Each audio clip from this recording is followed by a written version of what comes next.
Let's talk about some bad AI in hospitality. Today, we're going to be talking about protecting your business from the new wave of deception. I've seen countless examples on LinkedIn of people getting tricked with AI, whether it's in this industry or any industry, or even personally. Scam callers and all types of AI being used to effectively cause issues in businesses and people's personal lives. My name is Francois. I'm the co-founder and CEO of Enso Connect. Today, I am joined with Ela Mezhiborsky. That's not bad. Co-founder and president of Autohost. I'll let Ela share a bit more about Autohost. A little bit about Enso Connect. We are a guest experience platform for the vacation rental industry. Our focus is on three core value propositions. One, increasing the revenue per guest with upsells. Two, saving time with automations and AI messaging in one agentic inbox. And three, being able to collect all of that data from your messages, from your upsells, from your boarding pass, to drive more 5-star bookings. I'm going to pass it on to Ela. If you want to share a bit more about yourself and Autohost. Autohost, it's an AI-powered verification platform. So we're primarily focused on the hospitality space, and we pretty much handle the entire guest screening journey. So anywhere from touchless verifications, ID, social verifications, to full background checks, credit checks, and anything that runs on fraud on the back end as an attempt to make sure that we don't let fraud through the door. I personally come from the hospitality space, from property manager years and years ago. My co-founder and CEO comes from the cybersecurity space, and that's really how all of this came together. We've been doing this for quite a while, keeping safe almost $4 billion of value in reservations, which we're really proud of. Lots of guests being screened, quite a lot of incidents of fraud that are sometimes high probability, sometimes actual fraud cases detected. And so it's important to know, as it relates to this presentation, is that 82% of all types of fraud is usually when there's attempted masked identity or impersonation. As we're going into the topic today, the idea really is, how do we know that the guests really are who they say they are? And this is where we fit in. Let's talk about the rise of AI in hospitality, the benefits and the blind spots. According to some of the guesty data that there was a survey that was sent out back in 2024 that 52% were currently using AI in their operations. More and more people are using it, and not just to improve my writing on my email or make me sound less angry, but really in the day-to-day operations of guest messaging, task management operations, and so on. What are those blind spots, Ela? That's really the point, that we're so proud to talk about what AI does, that it feels like AI has become like hospitality's double-edged sword. The things that we're not necessarily talking about are that every kind of AI advancement that we see and we use to help legitimate businesses grow, those are the same opportunities that bad actors end up having. We're seeing situations where a lot more operators are reporting attempted payment fraud. Consumers, people are afraid of AI-related fraud a lot more than the original old school concept of even identity theft and people impersonating as you, just because they're seeing it a lot more out there and a lot easier and accessible. That's the biggest thing, really, that the same AI that helps us create marketing content is the same AI that can create a really great fake ID in less than 5 seconds. These are the things that we want to be aware of. Fake situations where things can be fabricated, and in hospitality, as we're really used to dealing with humans, this is the challenge we're facing right now. The perception is that we're dealing with humans, the methods that we use are human-to-human interaction, and we just need to start raising awareness on the fact that we're not necessarily always dealing with a human. The blind spot is that we've been so focused on how to use it to improve operations, but we're ignoring the fact that criminals are using that against us and using the exact same technologies. 100%. If you guys don't believe this, there's something that happened back in February of 2024, over a year ago, where scammers created a deep fake of the CF of a big company and convinced employees to transfer $25 million to their account. The fact that a big multinational company could get tricked so easily with just a deep fake, imagine what could happen with your guests, with your operations, and in your hospitality business. This isn't so much to scare you away from hospitality or anything. It's more to make you realize, what are the scams that are happening out there? What are the technologies that these people are using? And how can I create the right defensive structure against some of the things that happen in hospitality effectively? Awareness and readiness is definitely the point. And it might be worth mentioning that deepfake, that not people hear the term a lot, but not necessarily dive into it. Deepfake really is the advanced use of AI to create anything from audio, video, or images that are fabricated. And sometimes you can actually mimic people to say or do things that they haven't really said and done. So that's where deepfakes are extremely dangerous, because you're starting to doubt, am I talking to somebody or not? With 3 seconds of your voice, somebody could put something together that will convince your own mom that that's you talking. And so that gets really, deepfakes come up a lot, and that's really where we want to be aware. Today, we're going to be talking about understanding this bad AI, the illusion of traditional safeguards, some new defense strategies, and then real life applications, how you can actually implement this in your hospitality business. It's about protecting your business. This isn't just about chargebacks. It's about all different types of fraud. So stay tuned until the end. Why does this matter? Now, it's a perfect storm. There's less time to vet guests, and there's smarter fraud out there. There's new regulations, new rules, new policy changes happening, which are also restricting a bit what you could and couldn't do before. So you also have to start getting smarter about how you protect your vacation rental business. And this is becoming especially important because the booking windows are shrinking. So it's giving you a lot less time to validate. And this is where the use of technology comes in place. Across multiple industries, we've seen fraud just balloon up. Whether it's in technology, whether it's in consulting, financial services, deep fake fraud jumped 1,300% in 2024. And hospitality is in that top 15 sectors for an online attacks, where fraud is up 60% since 2022. So it is happening.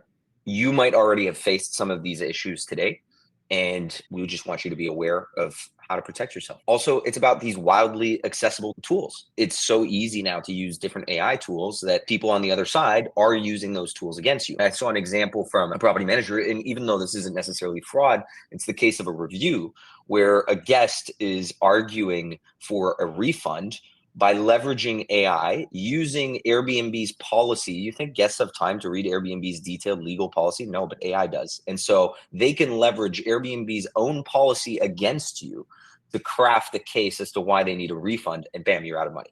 So there are just so many use cases of how guests and fraudsters and other people are using some of these tools out there. And here's an example: voice cloning services. That's $5 a month. I'm pretty sure a scammer can spend $5 a month if they can send a $15 UPS package for a fake check or whatever it is. They have that budget to be able to cause fraud. Be aware. And let's go through a few of these examples of what bad AI is in hospitality. While we're celebrating the AI potential, we do have bad actors that are quietly building an entire criminal ecosystem. So this is the case where they're not just using AI, they're pretty much like industrializing fraud. Bad AI is really that malicious use. So using AI where in the past it might have been opportunistic crimes, but we're talking that it's getting into automated, scalable operations. Larger teams can do it. It's thought through. And the point is to deceive, manipulate, bypass our security measures that in the past we thought to be valid and effective. And now, unfortunately, we just need to reassess. I wanted to take us through a couple of those main tools and look at some of those examples. The first one really being what affects us in hospitality the most, and that's really identity fraud. The biggest fraud that we're looking at that ends up resulting in financial fraud and chargebacks, but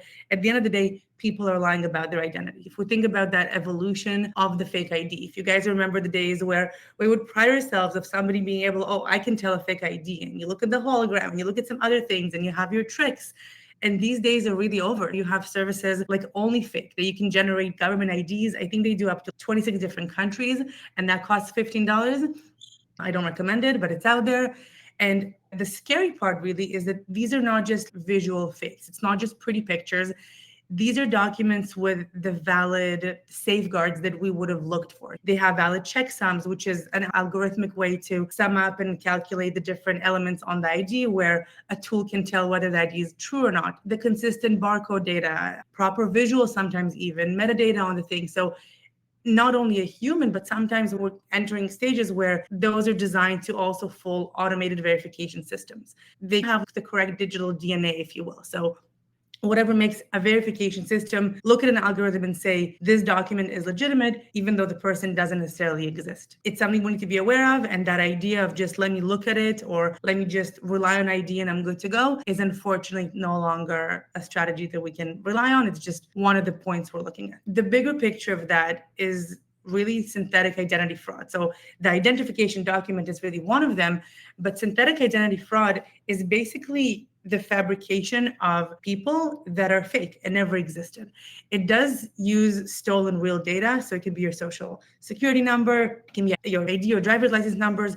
And then that adds that with kind of AI gen faces, names, backstories, pictures if needed, sometimes social profiles. And so we're getting into absolute fake identities. And for us in hospitality, It really just means that people are booking with us, but they don't actually exist. And if somebody's booking and it's not a real person, that's not just you booking, but you feel like choosing a fake name. At the end of the day, that is when we're getting into criminal activity, anything from gray area of rule compliance, vandalism, parties, smoking, and anything on that line, and then all the way to criminal activity. And we're getting into escort services and drug smuggling and sex trafficking and money laundering and just criminal gang activity, where those would be the reasons why people are trying to mask their identity online.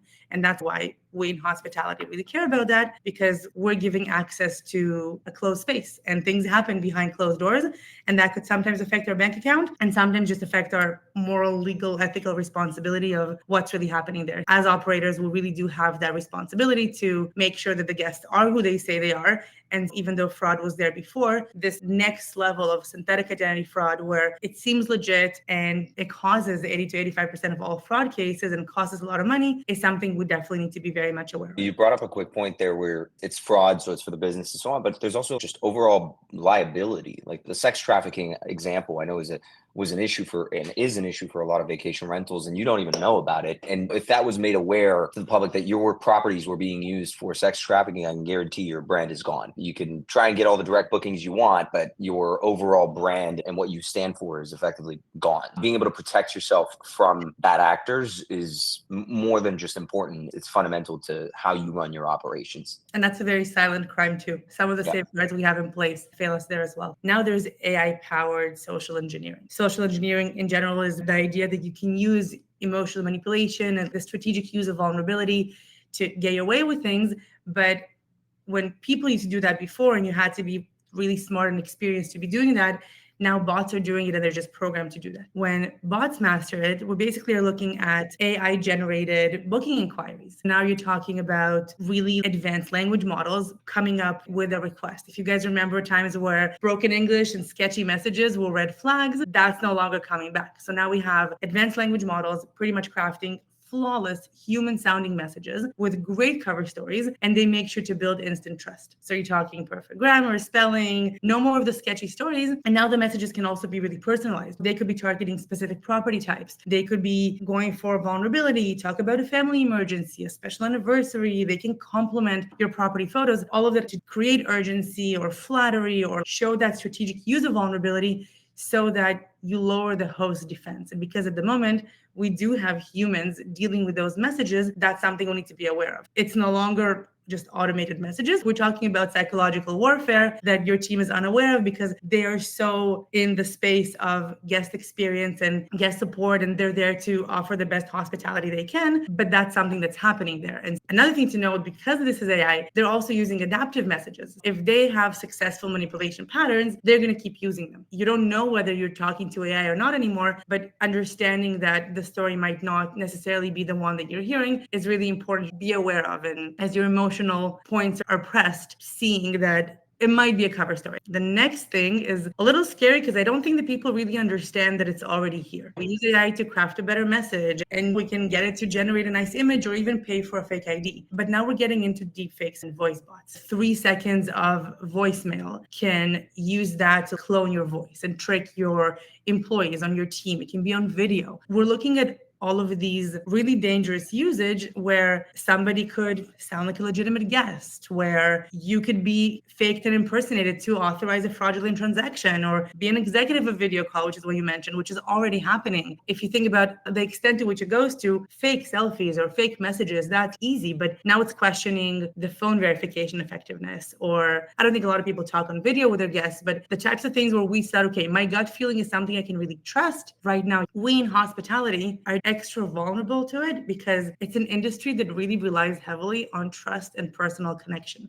And that's beautiful. And we never want that to change. We just want to be ready for it. Traditional verification methods really do assume that humans are talking to humans. And we want to believe that the guests are who they say they are. And recognizing that, unfortunately, the human is your weakest link. Keep the human where hospitality is, but we're now talking about situations where the traditional safeguards that we use are no longer doing the job and we can't rely on them as much as we thought we could in the past. 100%. And I know I stole your thunder on the next slide, which we talked about briefly as well around reviews, which I think is a key part of just closing the loop of a guest experience overall, right? So you get the guest in, you get the inquiry, you make sure it's the right guest, you get the booking, you make sure the guest is having a good stay. And then at the end, you're hoping for that little reward of a good review. And even in those cases, AI written reviews and disputes, we're seeing more and more use cases of guests leveraging AI to combat the owner, the property manager, and get something out of it. And we're seeing it also on the platforms where the OTAs are using AI to review the reviews and to review the cases. And so everyone's just using AI to do their work and letting the AI make certain decisions, which I think can have quite a few negative impacts on your business. I've heard quite a few complaints from property managers with Airbnb's new AI review tool, where it automatically screens the conversation with the guest, automatically screens everything, and then makes a decision. And a lot of operators feel like the case hasn't been fully looked into, and there are certain considerations that this AI hasn't considered. Understanding that this is being used not only in a bad way against your business, but also in a good way for the OTAs that ends up being in a bad way for you as the operator is something that's important as well. Yeah. Safeguarding yourself from all of this is some of the next steps we're going to talk about, the illusion of the traditional safeguards and what is actually working. Because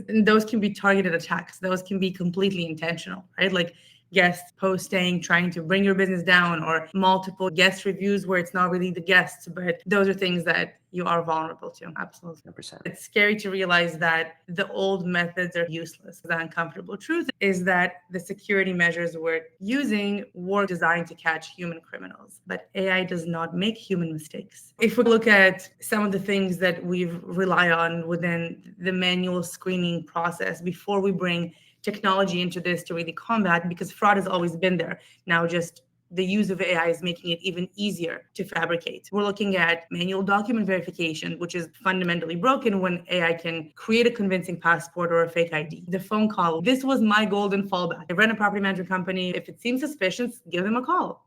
That was just like the absolute, at the end of the day, gut feeling. If they sound legit, it's fine. But you don't know who you're talking to anymore. I'm not saying that every single guest where you pick up the phone is not the actual guest. And we can say that 95 or even 99% of guests will be the actual guest, but the ones that are using it maliciously are that much more dangerous now. We might be excellent at spotting the traditional red flags, being nervous, the inconsistent stories, obvious photo manipulation. That's done. AI is eliminating these safeguards that we had.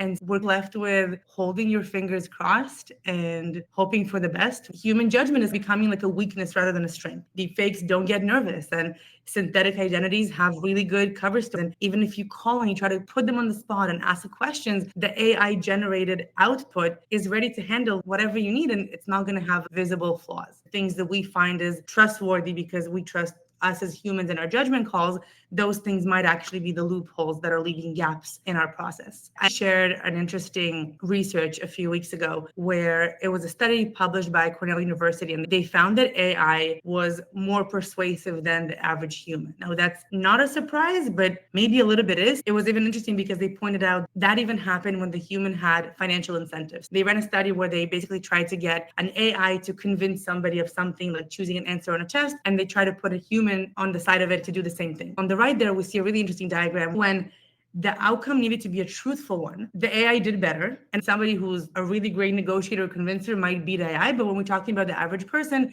AI is more convincing, it's more coherent, it's going to tell a better story. But the interesting thing is that when the outcome needed to be a deceptive one, so the instruction to both the human and the AI was, you're going to need to lie and convince the person of whatever it is you're doing, AI did significantly better. And that is because we're not natural liars. Some are better than others, but in general, you can be very convincing and passionate when you know in your heart that whatever you're telling is true. But if the intention is to lie, you're going to use AI for it. And if you have malicious intentions, there's no need for you to get caught by the system. You might as well use AI. AI may be used a little bit just to phrase a better message, but it's going to be used 100 times more when the intent is malicious. The gap is that much higher when somebody's trying to lie to us. And in hospitality, nothing can be more relevant than us understanding it. I love that you brought in data for backing this up, because I could see some property managers or people saying, no, I'm more persuasive than an AI, but really it's looking at all sorts of data. It's going to be able to think faster on its feet or on its bite-sized code than you could.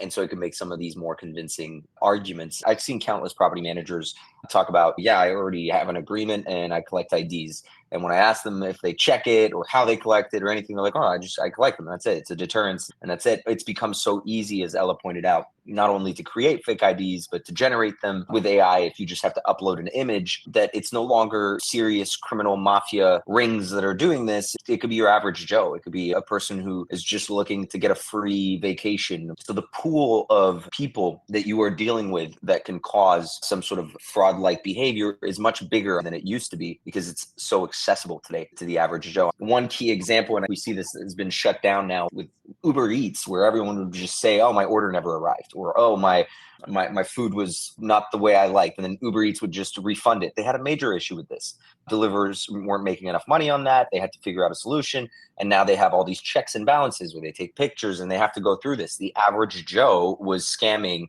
the delivery side of things. It is happening. It is there in your business. I've just looked at some of the polls today on some of the questions that we sent out about if people have experienced fraud. And I see that 20% of you suspect that there has been AI fraud, 27% of you not sure, and 33% of you said not yet. And I have a feeling that the no, not yet category is actually the not sure category. So over 50% of you aren't really sure if there has even been some sort of fraud or issue in your business. And then the rest of you have had issues and just don't know yet how to identify it. But the average Joe, when fraud and deceit are not as accessible, then it's the criminal mindset that we're envisioning. You need to go out of your way to do something. Remember fake IDs? I don't know if you remember fake IDs. I do. No comment. I had a lovely one, but I mean, you had to go to a dude and they had to put that together and and it looked awful. And so people had to go out of the way to do it. When fraud and kind of those types of tools are a lot more accessible, the average Joe might say, I'm down to saving $20 or $200 or $2,000. And that's where even that becomes a gray area of the people that will be using it are more of your average Joes, and that's unfortunate. Everyone thinks that their solution is sufficient. And in a way, there's never enough solutions to prevent it, because they're always finding breaches and ways to get around it. And just this morning, I got even a spam email, and I looked at it and it seemed so convincing. For a second, I almost clicked the link because I was like, oh yeah, I forgot to do this. And then realized, wait a minute, no, this is totally a spam link. Even updating your company and your teams to remind them that you will not be asking them to transfer any money. You will not be asking them to download your data sets and spend anything that way. Even basic things like making sure that your teams have the right passwords. And we've gotten a few cases of property managers freaking out and realizing, oh my God, someone's sending stuff from my guest messaging tool or my property management system and we can't control it. Turns out it's one of their VAs had a password that was company name 123, and someone accessed it so easily or hacked it. And next thing you know, they're sending phishing links, and that can cause trickling effects to your business. Because if an OTA, especially like Airbnb, sees that, they might not just flag that reservation, they might just flag your account entirely. And now you have to start over and explain, it wasn't me, someone hacked into my account, et cetera, et cetera. And you have to go through all of this process. And what happens? Your business is on pause and your entire revenue stream is on pause while you're trying to figure out what happened. So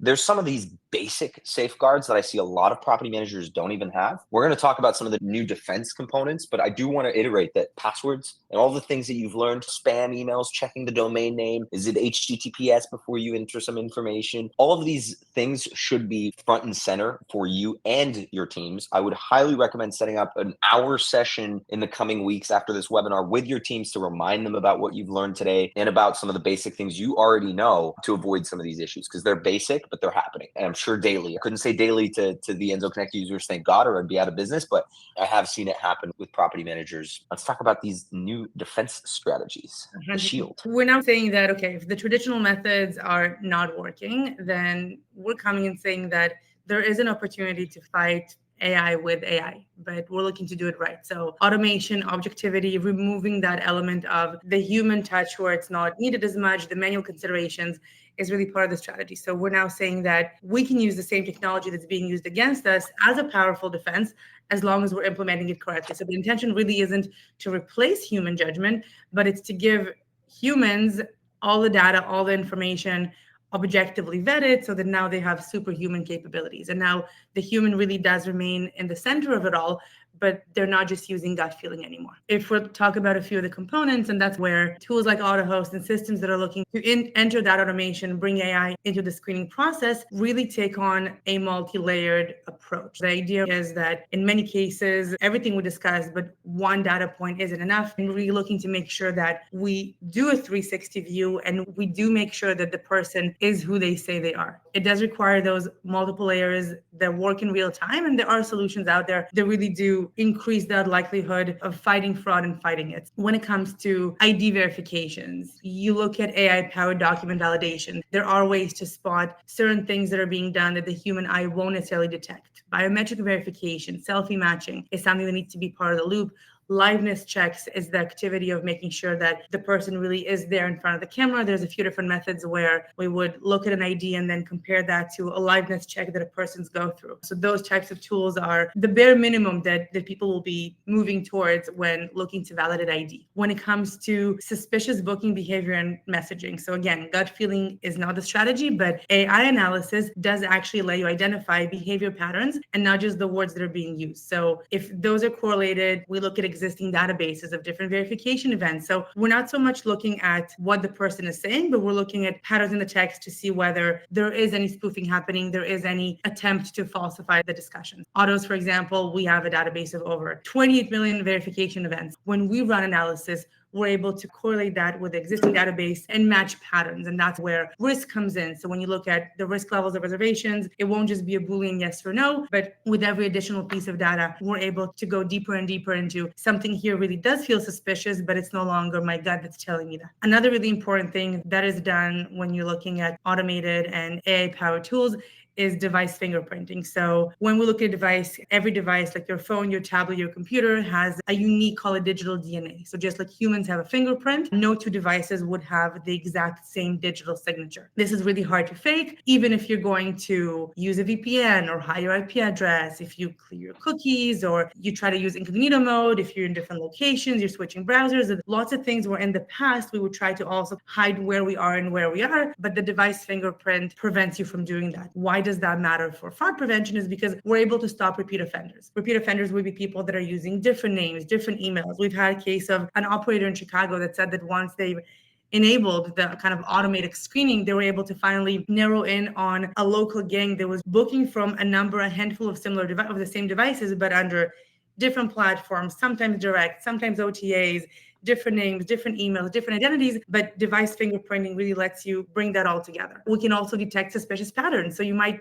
be in a situation where it's a lovely family booking a family vacation, but the system will also ping that device as making 50 other reservations this week. That's not something that you'll be able to tell from the message that they're sending. The automation takes care of the flagging for you. This is where scale comes in, where a human doesn't need to look at 1,000 different reservations, but rather a human gets the power to just AI does the filtering, AI does the collection and the analysis, and your attention is required for these 17 reservations. And you might call the guest, but be aware of potential of fraud there. You might choose to meet them. You might cancel the reservation. You might increase the security deposit. So once human eyes are on a reservation that AI and a tool and a proper screening tool found is risky, the power is still in your hands. We're just saying that initial check should not be left to your guest experience team and the ones that are just there to make sure that the guest stay is great and hospitality is their passion. All of those safeguards that I'm talking about, automation lets you do that really at scale. So that's how you manage to balance your security with your guest experience. We've had people ask in the past, like, but won't the guest be turned off? And doesn't that add friction into the process? But if you remember at the beginning, when we're talking about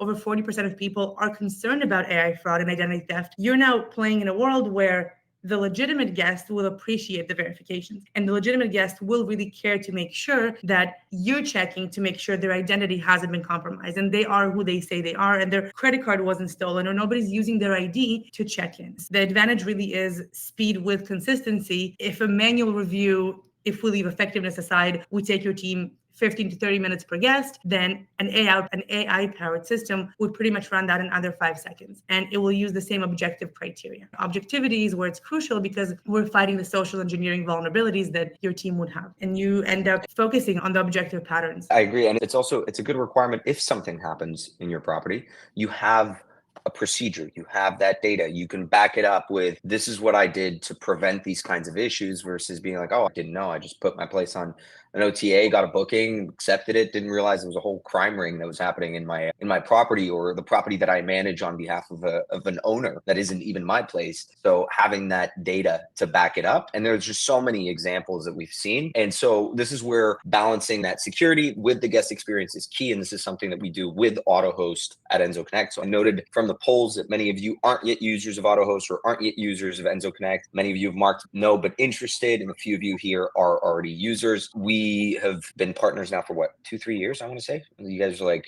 the OG verification partner for Enso Connect. And so we've effectively one-click enabled Autohost in Enso Connect's verification systems. We still see a lot of users that have adapted this technology and just prevent all of these types of issues, or many of these types of issues, or at least get some sort of flag where they can manually confirm whether or not they want to take on the risk. So if you are already an Enso Connect user, it is in your verification settings. You can choose Autohost as the ID collector and the verification provider. There is an additional cost to it, and it's fully white labeled. It just shifts from Enso Connect's boarding pass over to Autohost's tools. We've integrated their API for it, and then boom, back to Enso Connect once the guest has completed the information required, and goes through all of the different examples that we've talked about. I saw one that was really interesting because you have the ability to download the chargeback report at the end, where you get just this one big report of, okay, here's the house agreement, here are the IDs. And in that report, we've included things like IP address. And there was like a last minute reservation. The IP address showed that the guest was in Bangladesh, and the guest is supposed to check in at 4 p.m. Like, it's not happening. Also, where data collection becomes your friend, even if you unfortunately let something through the door, the more information you have rather than just visible for those claims. 100%. And quite frankly, in this particular example, it's like the house agreement was signed, the safety deposit seemed to go through, and all of the details around the IDs and so on, they looked real. But there was no additional way of checking whether or not this was a fraudulent booking other than manually checking the IP address, copy pasting that IP address in an IP address tracker, seeing that it's from Bangladesh, checking. And this is stuff that your team's just not going to do. Like, they have so many other things to do. They can't be going out and maybe, you know what, you could hire a full-time rep just to do that and then let me know how your margins are, but it's just not going to happen. So being able to balance guest experience and security is vital in any organization, and especially in hospitality. So whether it's pre-booking, the booking steps, the pre-arrival, the stay, or even the post-stay, these are all steps where there is something you can do. I'll give you an example. On the pre-booking side, we talk frequently about damage waivers and safety deposits. Damage waivers are a huge revenue stream. I think safety deposits are somewhat dead when you compare it with the damage waiver and the revenue you can generate there. And it's just a great pool of cash that you can use towards fixing some of these issues. That being said, safety deposits are also great preventers, because when you see that there's money to be placed on hold, you're going to be a bit more careful about what you do and don't do. On the booking side of things, which is something Autohost also does, is that credit card validation component. Ella, can you speak a bit more about how credit card validation works? Yeah, we do collect credit information, and that gets matched against information from the ID, from your location. So everything I talked about, multiple data points, that's where one individual thing. And if I provide a credit card, but it's not my credit card, it's yours, it's still a real credit card, but it won't help us identify that it's the person. So we're still picking to make sure that we're not returning anything around a lost or a stolen card. There's also cases where, say, an OTA, if somebody uses a fraudulent card or one with any suspicious activity on it, the OTA might block it, but then they can try another one and another one. So somebody can try 17 cards, and if the 18th one goes through, la-di-da, the reservation is in, only to result in a chargeback later. On our side, we're taking that next level of safeguards and looking at any failed attempts. And we've had so many millions of cases of suspected fraud or elevated risk versus actual fraud incidents proved. So if one or two factors are there, we're there to point it out. We don't know what type of fraud is going to end up being, but we know that a legitimate guest would not be causing that type of a suspicious activity. Credit card really is a big piece of that puzzle. And so it isn't just about saying no. It's also just about flagging for human intervention, because I could totally see it being you book a vacation, but you use your girlfriend's credit card and therefore the name doesn't match. And we're not saying it doesn't match, automatically refuse the reservation. It's about surfacing some of this information that otherwise you wouldn't even look at realistically, because you just have so many other things to deal with. I also want to point out, so the whole pre-arrival component, and this is something that is fully configurable in your Enso Connect systems. You can set it up. You can set up ID verification across the board, and I would highly recommend that. But if you feel like, okay, I'm getting a lot of fraudulent reservations from lastminutebooking.com for now, let me try it out and see what happens. You have that level of customization and flexibility to pick and choose how you want to build out these different workflows. I've had a lot of conversations about some of the new Airbnb policies. Know that this is your business and that you may have requirements across insurance, owners, or just building security, HOA, you name it, which also require you to have this. I am going to be having a webinar with the Price Labs team in a couple weeks about some of these Airbnb changes, and verification will be a part of that conversation as well, noting safety deposits and additional fees. Super proud to be working with Autohost and their team there because they've caught real life examples across so many different customers. And Autohost works with some of the largest property managers that are out there. They deal with thousands, if not, I want to say millions, if per the examples that you guys have given. We've seen it hand in hand with our connection with them. And then also looking at stay and post stay. During the stay component, anything that's about smoke and noise monitoring are additional areas where you can start thinking about protecting your business. And we integrate directly with Minute. And I think I just saw an email about Minute releasing something around water damage. Yeah. Right? I just sent a message to Niels today, but they have an awesome hardware solution there as well. So again, looking at each stage of your reservation, each stage of the booking, there are different aspects and different items that you can put in place to protecting not only the property, the reservation as a whole. Last but not least is the post-stay component. And this is chargebacks, I think, is the bread and butter of where operators see the revenue loss primarily. And there are easy ways to fight it. There are harder ways to fight it. The harder way is for you to ask your teams to go and figure out all of the different information and build a unique case for that guest.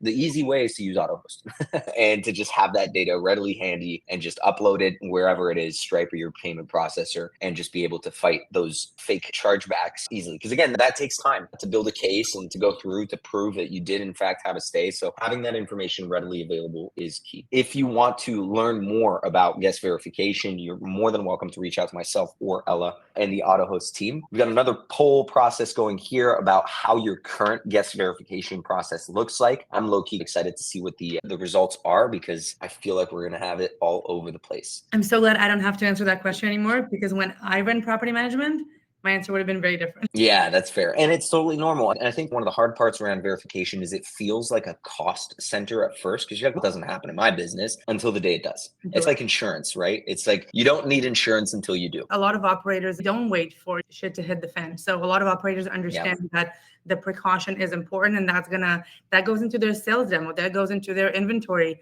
growth. And so they pride themselves in having the best practices and inventory providers. That's what they want to check. How do I know that my properties are safe? So a lot of just proactive screening needs are out. I think it's a huge owner retention strategy for sure, because it just allows you to differentiate from the average Joe who's running an Airbnb business versus you running a property management business. If you can go to the owners and say, they're just going to put your place on Airbnb, price it, and check in guests. We're going to vet the guests. We're going to make sure all these things happen to make sure your property is safe. That is one of the first questions owners ask before handing the keys to a property manager. So how are you going to make sure it's not going to burn down? And that's the extreme case, but we have the Airbnb policies that are also making it not as a great OTA, but evening out the playing field is you can't say anymore that, well, it's on Airbnb, so I'm good. Chargeback is an option. Cancellations are an option. Problematic guests are an option. Yeah. That's correct. So from the results that I see here, I've got 35% of you who've said that you use some sort of damage protection, safety deposit, rental agreement, so financial protection measures. And that's good. It's not preventative, but it's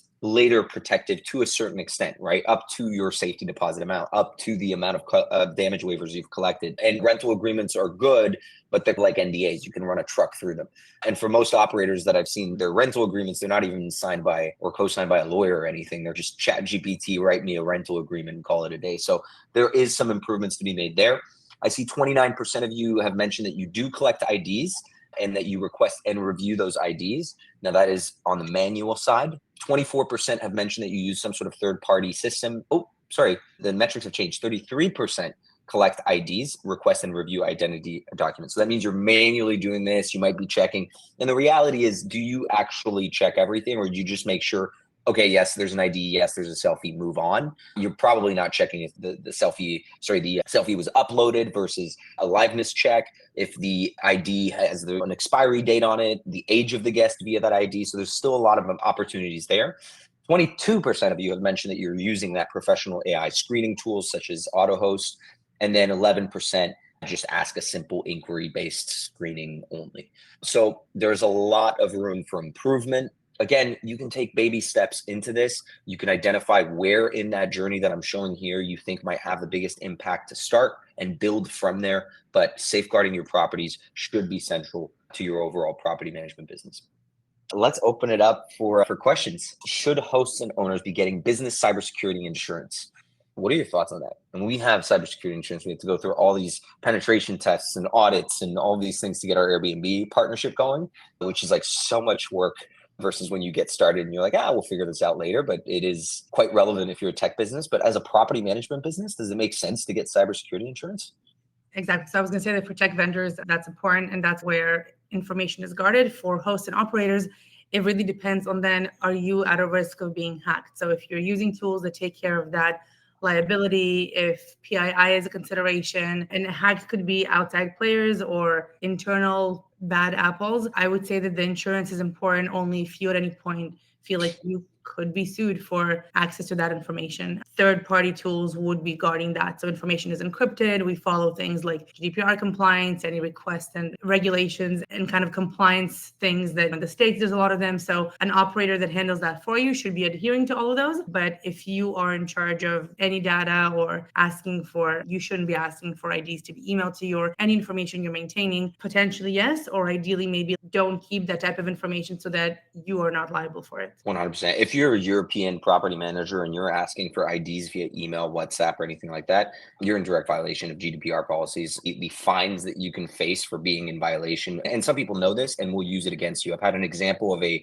property manager who reached out to us to sign up to Enso Autohost because they got faced with a $14,000 fine. Some Norwegian guest realized they asked for the ID. They had the right to ask for the ID. This is a property manager in Spain. They had to collect the ID to send it to La Guardia Nacional. It's part of the process there in Spain, but they collected it via WhatsApp and they kept it on a personal WhatsApp of one of the employees. That's how they did things. It's quick, it's easy, call it a day. Guy took a picture at the check-in and bam, now they're faced with a huge fine because of how they collected that information. I've talked to a property manager in Spokane, Washington, in the US, and they were just doing it via email.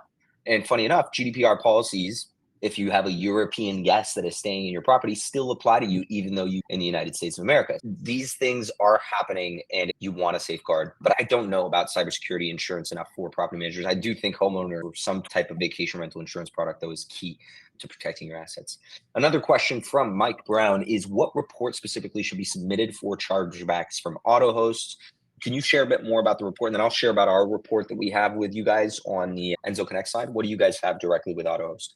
Yes. So depending on the verifications that are run, there's elements that are running just about booking information, the OTA, the lengths of stay, a few parameters that we look at. Then you have the data collected from the guests that they submitted, rules they agreed to, usage agreements that they signed, the ID that they uploaded, a biometric scan, and then you have the system check. So all the fraud related things, looking at the device fingerprinting I mentioned, was there any suspicious activity, geographical location, hiding behind VPNs, any information we can collect, social stuff, whatever is we're running. Then we also, if a background check and a credit check was run, if sex traffickers ran, if there's any lists or that we looked against, all of that gets compiled so that you have a lot more information for the sake of a dispute rather than this felt sketchy or I don't feel comfortable hosting the guest or the guest already stayed and here's my Airbnb proof. Whatever it is we're running would be available in Enso's case because we're fully embedded through the API. I'm sure people can download whatever information was run and that's what we provide for the sake of those disputes. And just to show you, Mike, if you want to see directly, I'm going to share my screen here. Right here on the right-hand side in Enso Connect, you have the three little dots. So where you can see the different stages of the guest experience via the boarding pass. Have they entered their details? Have they uploaded their ID, an agreement, any fees, and so on? You have these three little dots and you have a button called download proof of verification. And that's going to upload that PDF, which includes things like IP address, when it was submitted, the device information, and so on. And that is one of the data points that you can just send against chargebacks to your payment provider. If the guest doesn't pass verification, how do you cancel the booking without being penalized by the OTA? Good question. Excellent question. Before we answer about how to get penalized, we need to agree that if there's any reason for suspicion and you're uncomfortable hosting them because of valid reasons, at the end of the day, to keep your property safe, you should be canceling the reservation irrelevant of penalty from the OTA. We can also say that when it comes to submitting those types of information, that is exactly where, not even for claims and disputes after the fact, but when Airbnb in the past had a button to say, I don't feel comfortable, now they're looking for more information. So something like, and I didn't check out, or the credit card bounced, or they uploaded 3 credit cards that seemed to be fraudulent and the 4th one went through, or they showed to be in a completely different location and lying about something. That is what gives you the benefit of a valid reason to bring up with the OTAs. I know that the big ones, Expedia, Booking.com, Vrbo, Airbnb, you'll be either submitting the information, talking to an agent if needed. So that's really the point, that the more objective reasons you have, the more likely you are to be avoiding that. And then also as an operator, you'll be getting your credibility. We had actually a client that at some point VRBO got in touch with them, and they were operating in a few different states. So it was a chain. And basically VRBO told them that, hey, you've been canceling some very specific reservations. Why? And at first they thought they were getting in trouble. And then turns out that VRBO actually reached out to say that we then were able to match the points, and the same with the guests that you canceled ended up being fraudulent reservations on other ones. And they were asked, how did you pinpoint those in specific? And that was a big, proud moment that was celebrated. But it's really that whether the penalty is there or not shouldn't be a consideration, but the more objective data points you really have, the less likely you are to have penalties. And the OTAs are aware of that. And the day, the less safeguards they have, because they want to just reduce friction and turn as many reservations into bookers. If professional and respectable operators have reasons to cancel, then you'll be able to cancel reservations. 100%. They're a marketplace at the end. They have 2 customers. They have the guest as a customer, but they also have you as the customer. So if they keep accepting fraudulent bookings and they become known as the OTA that you'll get in trouble with fake guests and so on, they're not going to be a great OTA. I think that's a great example of sharing some of these learnings from specific guests with those OTAs for them to identify those fraudulent guests themselves. It causes issues for them too. They have to put a support agent on it. There's a cost effectively to them managing fraud on their own platforms, or even reputational risks. I know there was an article a couple of years ago about Airbnb in Toronto being used for sex trafficking. And it was like a big subject, and they used Airbnb's word alongside sex trafficking. That is not good press. Being able to be ahead of the game here and sharing that information with the OTAs is key. I've got my Twitter here, but you can also reach out to me on LinkedIn. Ella, you've got your LinkedIn here as well. And what's the best way to learn more about Autohost? We have a lot of information going up on our blog, host.ai, and then in general, we're resharing everything. Following us on LinkedIn, we've had a lot of requests with the data that we've gathered. We've been sharing more and more verification insights and some of those learnings. As more and more exploits and AI comes into the picture, we keep revising and updating. Following us on LinkedIn, we have a newsletter coming out every so often. And so really that's where we share stuff, and you're welcome to reach out, get in touch with me directly, message Autohost, and we're always happy to give as much information as advice as we can.